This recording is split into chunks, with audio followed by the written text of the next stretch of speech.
సెలవు తీసుకుంటున్నా. అంబేద్కర్ కోనసీమ జిల్లా సఖినేటిపల్లి మండలం అంతర్వేదిలోని శ్రీ లక్ష్మీ నరసింహస్వామి కళ్యాణ మహోత్సవానికి సర్వం సిద్ధమైంది. ప్రతి సంవత్సరం మాఘ శుద్ధ సప్తమి రోజున ప్రారంభమై మాఘ బహుళ పాఠ్యమితో స్వామివారి ఉత్సవాలు ముగుస్తాయి. ఈ వేడుకలను కళ్లారా చూసేందుకు రాష్ట్రం నుంచే కాకుండా ఇతర రాష్ట్రాల నుండి కూడా భక్తులు భారీగా తరలి వస్తుంటారు.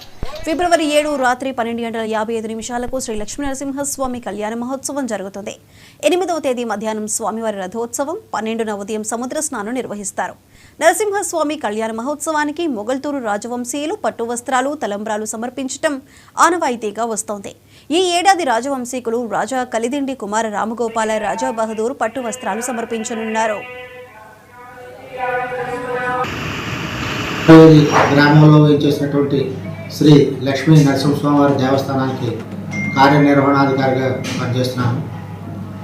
ఈ సంవత్సరం స్వామివారి యొక్క తిరు కళ్యాణ మహోత్సవాలు ఫిబ్రవరి 4వ తారీఖు నుంచి, ఇందులో ముఖ్యంగా 4 మనకి 7వ తారీఖున జరిగేటటువంటి శ్రీ స్వామివారి కళ్యాణ మహోత్సవం, 7వ తారీఖున రాత్రి 12:55 స్వామివారి కళ్యాణ ముహూర్తంగా నిర్వహించారు. అదేవిధంగా మరుసటి రోజు 8వ తారీఖున అనగా శనివారం నాడు మధ్యాహ్నం 2 గంటలకి రథోత్సవం, తరువాత 12వ తారీఖున శ్రీ స్వామివారి చక్రవారి, మన సంగమం ఏదైతే ఉందో అక్కడ ఆ బీచ్ ఏదైతే ఉందో అక్కడ స్వామివారి యొక్క చక్రవారి కార్యక్రమం నిర్వహిస్తాము.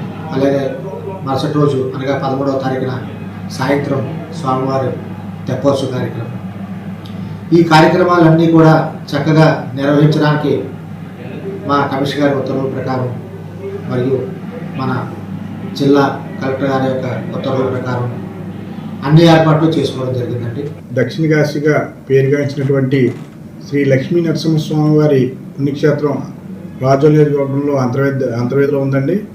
ఈ సంవత్సరం స్వామివారి కళ్యాణం ఫిబ్రవరి 4, 2025 తేదీ నుంచి ప్రారంభించి 13, 2025 తారీఖు వరకు కార్యక్రమాలు ఉన్నాయండి. అంతర్వేది గ్రామంలో చేసినటువంటి శ్రీ లక్ష్మీ నరసింహస్వామి వారి దేవస్థానానికి కార్యనిర్వహణాధికారిగా